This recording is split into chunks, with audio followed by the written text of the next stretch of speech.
Hello and welcome to this special edition of Everywoman, marking the 4 years since the US-led invasion of Iraq. My name is Layla Al-Sheikhli and I am an Iraqi. Iraq and its people have been in the eye of the media storm for the last 4 years. Every hour of every day, media reports carry the latest news in full technicolor: bombings, violence, brutality, the lives of the people measured in death tolls. At Everywoman, we realized how rare it is to hear and see how the Iraqi woman feels about changes her country has undergone over the years. Whether she believes there should be a role for women in rebuilding Iraq or how the US-led invasion in 2003 has affected her everyday life. In a few minutes, you will see a film of 4 ordinary Iraqi women talking about their daily lives. But first, I want to welcome as my guest Hossan Mahmoud, who has dedicated her life to trying to improve conditions for women in Iraq. Hossan Mahmoud, welcome to Everywoman. Thank you very much. Hossan, you work for an organization called Women's Freedom. What kind of work are you involved in Iraq since the invasion? We are defending equality for women, and we stand up against occupation. Also, we are encouraging and mobilizing women to fight against basically religious extremism in Iraq, erosion of women's rights since the invasion. We've opened 2 shelters to protect women's lives from violence and so-called honor killings. And also we are campaigning against the constitution, which has eroded women's rights as well in Iraq, and basically against women trafficking, rape, abduction. We were the first women organization who have organized a demonstration in Baghdad just 4 months after the invasion, and we called basically for the end in rape and abduction. Hossan, you grew up in Iraq. How different were things then? Iraq, like any other society, it's patriarchal society, and you will find various traditions that are actually against the rights and freedoms of women over there. But the violence against women into this extent that we see now never existed in Iraq before. Women could go to university, they could attend higher education, they could go abroad for further education, they could work, they were just basically, they had existence in all public, economic and social spheres. But right now, they are absent from the scene. That seems such a far cry from the envied position women of Iraq used to have and known for in the Middle East. What has happened? Well, basically, since the occupation, women have fallen victims. Really, they are the first victims of this ongoing occupation in Iraq. You have various religious organizations who are using the occupation to terrorize women, to veil them, to prevent them from going to work, from going to universities. And in other words, women have been enslaved in their own homes, and they are keeping themselves busy with looking after children, or just doing very ordinary tasks at home, and basically looking after the safety and security of the households.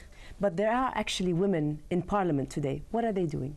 These women who are in the parliament, they are handpicked by the US and UK government to fulfill their so-called 25% quota, and they just keep on telling people that women in Iraq are free and now they have representatives. But actually those women who are in the parliament, they are unknown to the vast majority of Iraqi people, especially to women. They are not there to speak about what is happening to women. They are not there to campaign or to raise an issue or a question in the parliament about all kind of violence and terror and basically killing of women in Iraq.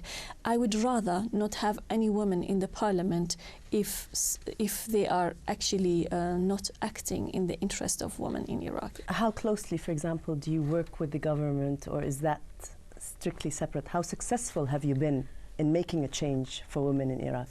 The reality is this current government is dysfunctional. It's just a government that is being put together by US and UK. It's not a government for the people of Iraq, for the interest of people over there, or for the interest of women.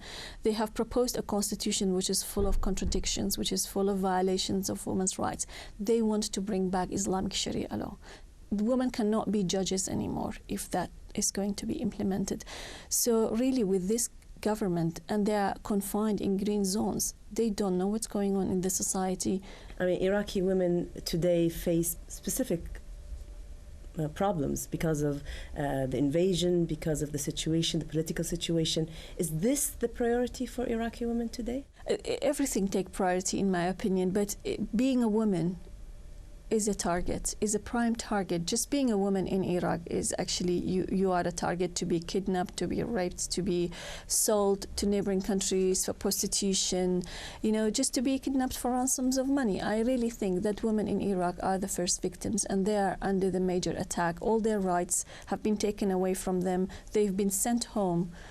They've been enslaved. So I think when we speak about women, we have to speak about all aspects of their lives, about their freedoms, about their choice, about their rights, you know, and their entitlements in society. We can't separate those issues just to say we are under occupation. Well, let's forget about everything else. It's not a nationalistic struggle. Women's struggle is a universal struggle, because we believe that women's rights are universal. We should not exclude women from a particular geography from others in the rest of the world. I mean, the struggle of women has been there along centuries, and in Iraq we have achieved a lot of rights, but at the moment they have been taken away from us just because of the occupation. Well, on that note, let me introduce our film. Filming in Iraq is not easy, and our Iraqi crew risked their lives getting us footage from Baghdad. Just a glimpse of a camera in public could make you a target for armed groups operating around the city. The tapes were smuggled out of Iraq, and here's the story of 4 women in Baghdad. بالليل ما أقدر أنام، يعني أحس بصعوبة بالغة، لأنه كل الأفكار تجيني. يعني الإنسان من يشوف على التلفزيون البيوت مهدمة وعوائل كاملها مبادة، يعني شي يشعر شي يحس. أكيد يعني بالليل كله كوابيس، مو مسألة هينة. يعني أي عراقي هو يموت أو يعني تشوفيه قدام عينك تحسيه هذا ابنك، تحسيه أخوك، تحسيه زوجك. Often referred to as the cradle of civilization, Iraq was known throughout history as Mesopotamia, the land between 2 rivers.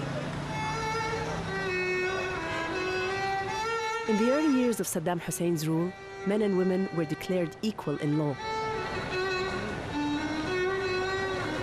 Education was obligatory for young girls, and women constituted almost 40% of the workforce.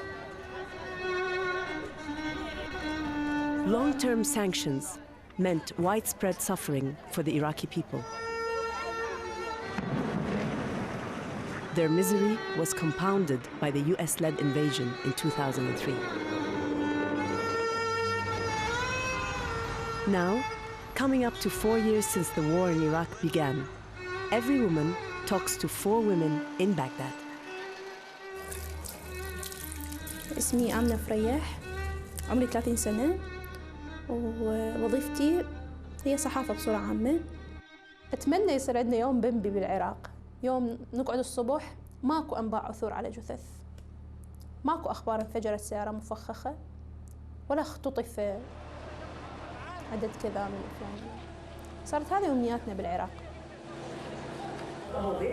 Every morning, Amna follows the same routine.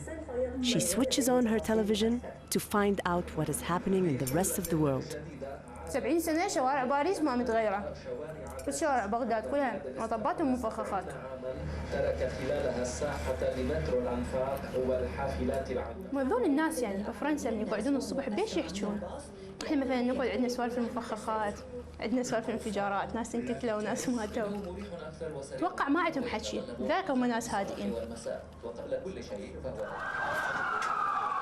Navigating the streets of Baghdad is hazardous. Car bombs and road closures are common, and a half-hour journey could take over 3 hours in crawling traffic. شلون بس كاميرا ومصور؟ حرس اثنين اصلا مو واحد، رايحين للكرادة نصور. منا مجلس الأعلى ومنا الربع. المكان كلش خطر. لا The lives of housewives have not got any easier since the 2003 invasion.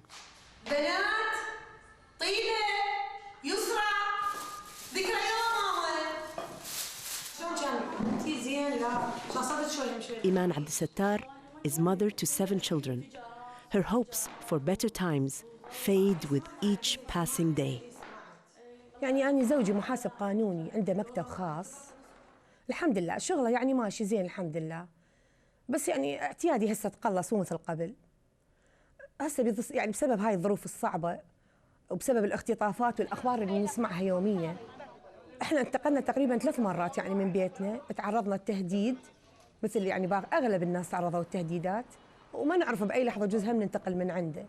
اعتيادي الانسان يصير عنده خوف، فاضطر ان ينقل شغله للبيت.